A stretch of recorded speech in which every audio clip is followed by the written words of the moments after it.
Hey guys, it's QuickyBaby and welcome back to World of Warships. I've got something really exciting for you today. We are going to be looking at the Tirpitz. This is the upcoming Tier 8 German premium battleship. It bridges the gap between a cruiser kind of style gameplay and also those lovely meaty shots that you get from your battleships. And for the eagle-eyed of you, you might also be able to spot that this thing has some torpedo tubes. That's right. That makes this a very exciting in close-range combat. The Tirpitz is a huge moneymaker. You can make credits very quickly with this machine as well as the torpedoes, and being able to take a huge amount of hits makes this very fun in close quarters combat. I'm going to quickly run down the statistics of this vessel and then show you some of the best gameplay I've been able to have with it in the last couple of weeks. So without further ado, let's see what makes the Tirpitz special. So one of the things I immediately noticed upon playing the Tirpitz is that it is very survivable. It has 85 out of 100 survivability inside the port, getting just shy of 70,000 hit points. Its armor also appears to hold up very well. I've taken many hits from battleships in the Tirpitz, and it's only really when you start to get hit by multiple torpedoes that you start to hemorrhage health. Now, the armament of the Tirpitz is very interesting, at least having played American and Japanese battleships, and the German battleships appear as if they're going to be very different. It gets a very impressive firing range of 21.4 kilometers, which is better than that of the upgraded Amagi, which has 20 kilometers, but worse than the North Carolina, which has 23.3 kilometers when fully upgraded. And the Amagi and the North Carolina are the Japanese and the American Tier 8 battleships respectively, that I'm going to be using in this ship review so that you can gauge the differences between possibly what might be the German battleships compared to the American and the Japanese, which are currently in the game. Now we can see that the North Carolina gets 9 406mm guns, whereas the Japanese Amagi gets 10 410mm guns. So when you find out that the Tirpitz gets 8 380mm guns, it does end up a little short stacked compared to the Japanese and the American battleships. But its guns do have quite a lot of dispersion. As we can see here, the Amagi gets 227 meters of dispersion, i.e. its accuracy, whereas the North Carolina gets 293, which means that the 276 meters of dispersion of the Tirpitz is worse than the Japanese, but better than the Americans. But now let's talk about the caliber of the guns. These 380mm guns don't fare as well punching holes in battleships as the Japanese 410mm or the American 406mm. But what I found that they do exceedingly well at is AP rounds versus cruisers. The amount of Citadel hits that I have pulled off against Tier 6 to Tier 8 to Tier 10 cruisers is amazing. And you're able to do this more often in the Tirpitz because your rate of fire is 2.3 rounds a minute, which is much better than the Amagi's 2 rounds a minute or the North Carolina's 2 rounds a minute. And so the Tirpitz has a great rate of fire, at least compared to the Tier 8 American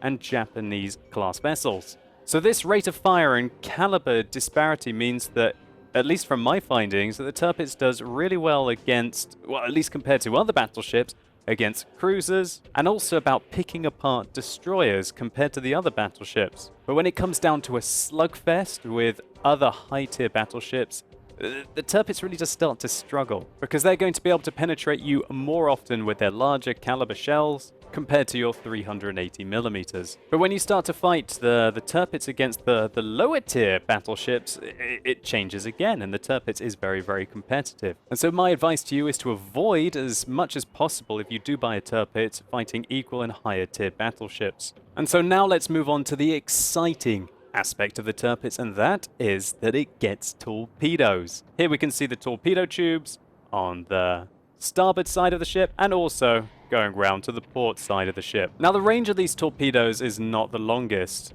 They go up to 6 kilometers, but when they do hit, they are completely devastating, with a maximum damage of 13,700. And you fire 4 per salvo, so you're looking at pretty much crippling a battleship in close quarters combat, or only needing to really hit a single torpedo against a destroyer or 2 against a cruiser to take them out completely. And so let's just take a quick look at when the Tirpitz can surprise higher tier destroyers.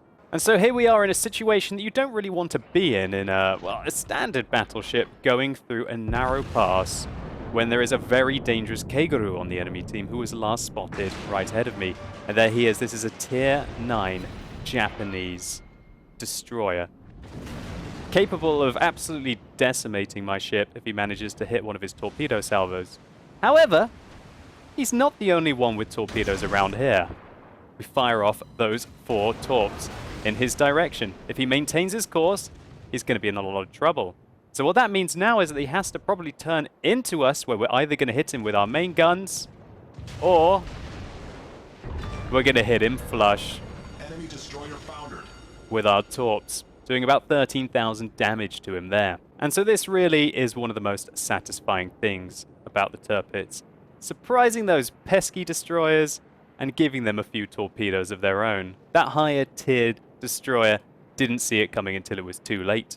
Now let's take a look to see how we can use the torpedoes of the Tirpitz in close quarters combat. Here we can see a North Carolina off our starboard bow. We're going to give him quite a surprise. So the North Carolina is a Tier 8 American battleship, and he's got most of his hit points left. He's got 47,000. Well, actually, we just hit him for, wow, 2 Citadel penetrations with some great hits there into the center of his ship. Took off about 25k of his health there. Let's align our ship.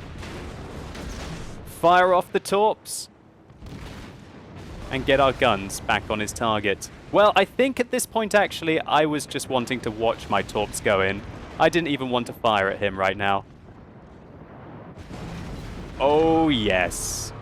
Enemy battleship destroyed. 3 torpedo hits there, and about another 25k damage done to the North Carolina. And so you can see by using a combination of those AP rounds, at least in close quarters combat, you've got a very good chance of penetrating even massive ships like a North Carolina, getting 2 Citadel hits, and then finishing him off with the torps. We pretty much took him out from, I think, about 3/4 health there. And so all of these fun aspects of the Tirpitz wouldn't really mean much if it didn't have the anti-aircraft defenses and the maneuverability to be able to keep itself in the fight and get to where it needs to go. Now, while it doesn't have the anti-aircraft capabilities of the Amagi when you upgrade it, which is 57 out of 100, or even coming close to that of the North Carolina, which is 79 out of 100 with regards to its anti-air defense capabilities. The Tirpitz has 47 to AA defense, which means if there are 1 or 2 especially high-tier carriers on the enemy team, you really should stick with at least 1 cruiser or stay in a bunch to try and dissuade them from engaging you freely. Or you might end up getting absolutely annihilated before you've even had a chance to get into the combat. To prevent this, I really like to use one of these upgrade modules, the Steering Gears Modification 2, which reduces my rudder shift time by 20%. And when you combine this with the fact that the Tirpitz gets an amazing rudder shift time of just under 21 seconds, with a maximum speed of 31 knots, this thing is highly mobile. So I think that's quite enough theory crafting. Let's take a look to see how this vessel performs in some more gameplay. Action stations. And so here we go. We've got the Tirpitz in a really nice game here. We're even against a Congo. That poor guy, he's in a Tier 5 battleship. We'll be seeing some more of Pain-Free later. Oh, that name. How ironic it's going to end up being. Luckily for us, there's only 1 destroyer on the enemy team. There's Mutsuki, which is it's a Tier 6 destroyer. I mean, we have to worry about it if it manages to get us up close and personal. But our main concern, really, is the fact that they've got this North Carolina, which at long range is going to prove a lot of trouble for us, as well as 2 carriers. This is where our torpedo threats are going to come from. We don't really want to get caught out by ourselves against them. Otherwise, the torpedoes and the bombers will eventually be able to bring us down. And that's how the Tirpitz was originally taken down, actually. I believe by the RAF, some heavy bombers caught it in port in Norway. But I could be mistaken there. Also, we've got to worry about these Atagos, these Tier 8 Japanese cruisers that could, with their torpedoes, do a lot of damage to us as well. But if we manage to catch any of these ships, we should do pretty well indeed. So we're going to go and take the A-cap. We're going to go and stick with our team. And while I was playing the Tirpitz, gosh, there's a lot of excitement around it. Lots of people would come and bump into me and, I don't know, take screenshots or just say hi to me. I can understand why, because there's that huge interest in the vessel. So we fire our first high explosive salvo at the North Carolina and immediately reload armor-piercing rounds. Unfortunately for us, our shells just go over the top of him and we whiff the first salvo. But take a look how good the reload is. As we were talking about it earlier, it certainly doesn't feel like a battleship. It feels like a battleship cruiser hybrid. I really feel like I'm more involved with the game when I'm playing the Tirpitz. Now we're going to have a stab at this New Orleans. Look at our 8 shells going towards the target. They look good. They look good.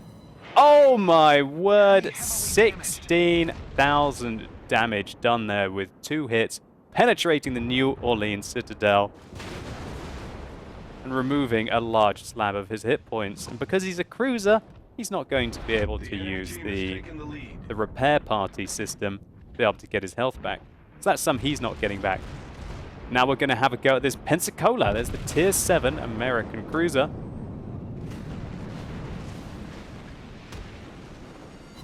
Booyah!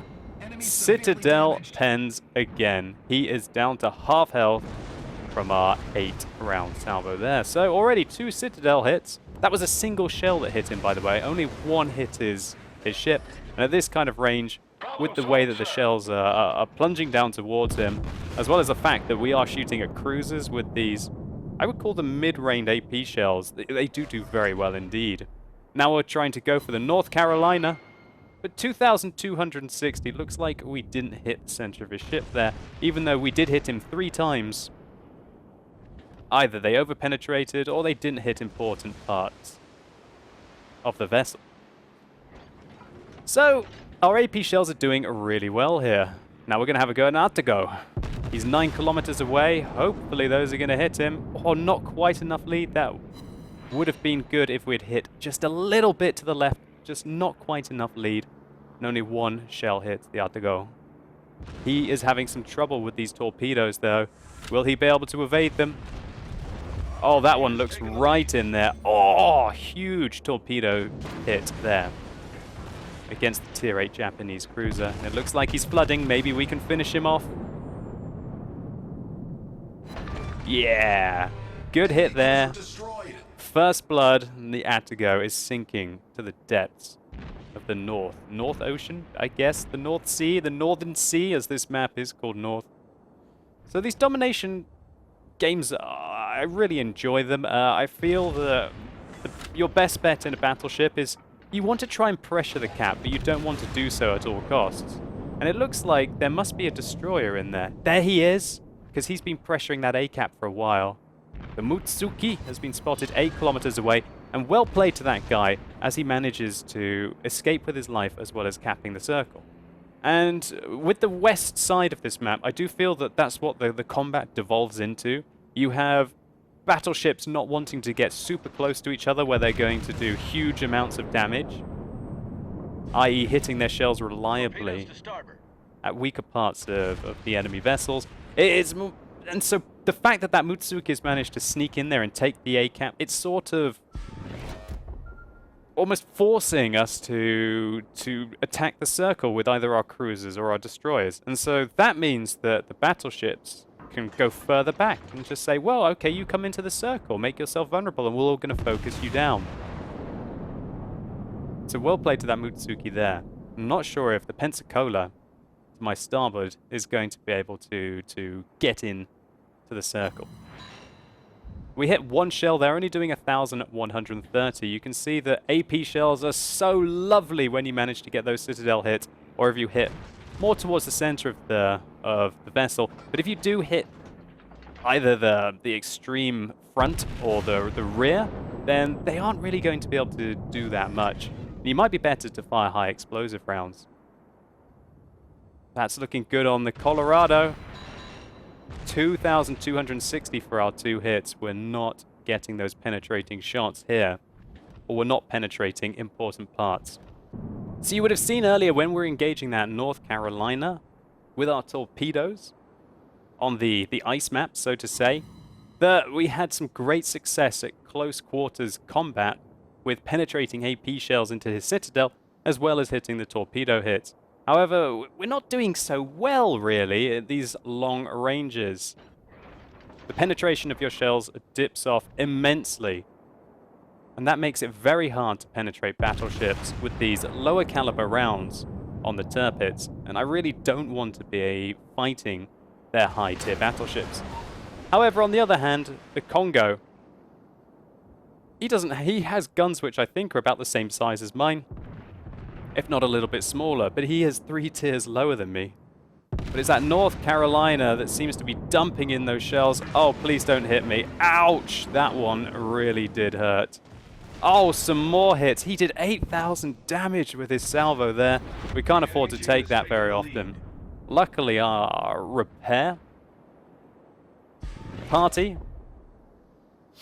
is back, whether we choose to use that or not. Usually, seeing how we've already used a couple of our repair parties this battle, I like to save the last one for when you really need it. What you can do is you can make the enemy think, oh, I've got this guy, he must have used all his repair parties because he's let his health get to half. But saving that last one and then using it while you're fighting an engagement when the enemy have sometimes put themselves in a vulnerable location can be more beneficial. So thankfully for us, it looks like we're about to take the A-cap back. Our cruiser is doing a good job, and we're trying to find our range here. We've hit 19 shots this game, but really it was only the initial salvo when we're at... Whoa, actually, whoa, big hit there. Fantastic shot. Didn't even expect that. Right in there, another Citadel hit, putting our Citadel hits up to 3 and confirming our second kill of the game. Great hit there. So as you can see, these AP rounds at these long ranges against battleships are not doing very well. I think if I was to go back and, with hindsight, I'd be firing high explosives at those battleships at this long range, try and set them on fire twice, you know, try and get those emergency teams used up on cooldown, so that when you set them on fire again, then the fire ticks and ticks and ticks and ticks and will do an extensive amount of damage to them over a long time. But when we've been hitting cruisers, as you can see, we've been doing quite a lot of damage to those Tier 7 and Tier 8 cruisers with our AP rounds. And so it's a mixed bag, really, but I feel like that's the rule of thumb that I'm getting into. But 5,000 damage there against the Colorado, that's a good hit as well, but that was 4 hits. So that was pretty much 4 non-penetrating hits against the Colorado, each doing about 1,000 when they don't penetrate. That's the flat amount that they do roughly at the moment. Maybe we can put our second salvo into him. But our team, unfortunately, is falling behind here. We only have 5 ships left. Oh, those shells look good. Yes! But as you can see, just not significant damage. 1,130 for each of our 2 shells. Would be doing better, I believe, if we were firing high explosive rounds here at these kind of ranges. So we're 4 ships behind the enemy team. They have 9 left and we have 5 left. We've got to be careful here. What I'm doing is I'm falling back towards the east and just looking after this A cap. I'm on half health and I've only got 1 repair kit left, so I don't really want to risk my hit points right now. But in retrospect, maybe I should be risking them, because as we can see, my friends are valiantly trying to hold the cap circle. Those 2 Colorados are getting focused very heavily indeed. And oh dear, here comes in a huge salvo of torps. Oh, 1 hits, 2 hits, 3 hits. Oh dear gosh, that Tier 7 American battleship is not doing very well anymore. And the enemy carriers are still around. They've picked up 2 kills between them. And they're sending their bombers down towards us to try and get us. So I figure out, gosh, I'm going to have to defend that A-cap and take at least some of these battleships out. Otherwise, I'm going to end up just getting surrounded, or even worse than that, just hounded down by the carriers constantly. And there's nothing less fun than just being slowly burnt to death by a bunch of bombers. And talking about being burnt to death by a bunch of bombers, here they come. We managed to shoot down 1 of their planes. Another 1 of their planes. But they get away with a lot of hit points left. And I lost quite a lot of mine there and had to use my repair kit. Or my repair cooldown. And I'm going to have to wait another 2 minutes until that happens. So that's not the most devastating attack from the carrier. But now if I get hit by another set of bombers and set on fire, I am going to be in a lot of trouble. But luckily, now we're going to have some close quarters combat. 6.5 kilometers away. Let's see how we do against this Colorado. 3,000 damage there with 2 hits. We shoot down another one. And a citadel penetration at this range. This really is what I love to have my Tirpitz. Luckily, look at that. The bombing run missed. Completely whiffed us. And that's a great result. Because if he had hit us there and set us on fire again, we would have had another 1 minute and 20 seconds until we were able to use our damage control kit. But a great hit there on the Colorado. He was very aggressive indeed, and he got punished for it. And so let's get to the root of the problem and take out this Independence. Maybe that'll stop his ships coming at us. Oh, good hit there, as Odin Bomber takes out that Independence. Spreading freedom. Well, definitely not towards my... Well, he has been actually spreading freedom all over my ship with all those bombing runs he's been pulling off. So the Congo turns hard, and so we only managed to hit one of our shells. I decide to turn straight towards the enemy. I don't think those Colorados are going to live for very long. And if they do, well, at least they're tanking for me, so to say, tanking. I guess I can say that in World of Warships as well, right? They're tanking for me. So I can use that to hopefully get off some big shells in support. Will we hit the Congo here? It's looking good. Just one. Oh, disappointment. When they turn towards you like that, it's very tricky to be able to get those juicy shots into the lower mid of their ship, which usually does result in those citadel pens. And the game just keeps getting more and more ugly as one of our Colorado fades, and the second one isn't going to be living for much longer either. He's using his last damage control kit, but there we go, he's out. And so I'm pretty much alone on this flank. Fair enough, there's a cruiser on the other side of the map, and there's a carrier sending off some bombers. Looks like the carrier is wanting to support the east. You know, I could use some of that support here. It looks like the Atago fired a load of torps at me. Or actually, probably not the Atago. That's probably the Mutsuki that's firing a load of torps. And you can see I'm getting ready to unleash the torps of my own here. Firing a good salvo at the Congo. 3,200 damage. That's not bad. We turn our ship so we can get the rear guns firing as well. We managed to hit 3,000 damage to him there. But this is what we really want, boys. Let's fire those torps. The torps are away. And we're using our last repair kit and our damage repair to put the fire out as well. Oh, yes! Congo takes a flush hit.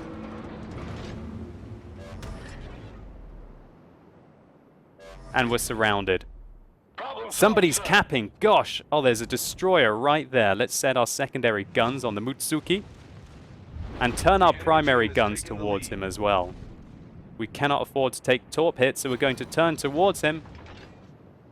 Our secondary guns incapacitated him, and luckily, as we turned, we managed to avoid that big load of torps that he was going to fire towards us. Now, by sailing away from the North Carolina, gosh, get it right, the North Carolina, oh my word, why can't I say it? Finally, we're sailing away from him, so he's unable to put some big hits into us. And we get to start to fire at Mutsuki. Now we fire armor-piercing rounds there, and it looks like they over-penetrate the enemy ship. We want to get our high explosive rounds loaded instead. Come on, secondaries. Come on, secondaries. Let's get some big hits. Oh, yes, that's good. 1,000 damage there. And that should allow our primaries to reload in time, hopefully before he fires more torpedoes off at us to take him out.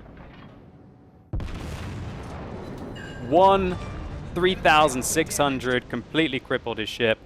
We take him out. Now we're sailing away from that North Carolina. I got it right this time, guys. Yes. And because we're sailing away from him, we seem to be able to just take his hits. But oh gosh, what's that? Oh no, not the bees! Not the bombers! Oh dear gosh, this is looking bad. Yeah, one fire. That's actually a double fire all the way across our ship. And we're not doing very well anymore. We gave it a good go in the Tirpitz, guys. We picked up 5 kills, 4 citadel penetrations, a torpedo hit, shooting down planes. Just didn't quite nail it here. As we sink to the bottom of the North Ocean, the North Sea. So looking at the post-battle results, you can really see why I like to play the Tirpitz. Nearly 600,000 credits here for a defeat. 2,055 experience, giving us 103 free experience, and we got that first blood medal. We hit 43 shots this game, a torpedo hit, 3 aircraft taken down, 3 incapacitations, but that was towards the end on a destroyer when we were pretty much screwed anyway. Taking down just shy of half the enemy team, and those 4 citadel hits really made the cruisers very worried about us at the start of the game. And so I guess the next question a lot of you will be asking is, when can I buy one? Well, we don't know exactly, but I'd say it's probably going to be in the next month or so. And then your next question might be, well, how much will it cost? Well, I asked some Wargaming staff, and they said it's going to be about the same kind of price as a Tier 8 Premium in World of Tanks. And so I presume that's going to be the same as the Atago, which currently costs 10,700 doubloons. It might be a little bit more. I'd say my instincts say that it's probably going to cost about 12,500 doubloons. But remember, that is unconfirmed, and that's just me guessing. And so finally, is it worth that much doubloons? Well, I think it'll be worth it if it's your first high-tier premium, because these high-tier premiums do make a lot of credits indeed. And as soon as you start to hit Tier 5 and Tier 6 in World of Warships, I don't know about you guys, but I start to feel an extreme credit pinch. And so getting a high-tier premium vessel such as the Tirpitz is a great way of getting around that. I also think that the Tirpitz has a really fun kind of gameplay that might be suggesting how the German ships are going to be, at least their battleships are when they arrive. They might have slightly smaller guns, but a better rate of fire. And for me, the other battleships, they just feel too slow. I feel like I'm not in the game as much as I want to be, which is why cruisers are just so exciting for me. I love my Cleveland. That's probably the pinnacle of the gameplay for me, at least in World of Warships. And so the Tirpitz is just so exciting, especially in close quarters combat. And so that's why I've been playing a good number of games in this ship. And I have to say that the Tirpitz is the most fun I've had in a battleship so far in World of Warships. And so hopefully you guys enjoyed this ship review. If you did, please consider giving this video a like down below. It really helps the channel out. And if you want to see my full opinion on the World of Warships open beta, then simply click through up here and catch up on all the developments that happened since the closed beta of the game. And let me know in the comments down below what you think about the Tirpitz. Does it live up to the hype of the Bismarck? Will you be purchasing one of these as soon as it is available to the public? And what do you think about the kind of hybrid battleship guns that this vessel gets, sort of between a cruiser and a battleship, as well as also having those torpedoes? And as always, guys, thank you so much for watching. You've been epic, and hopefully I'll see you soon.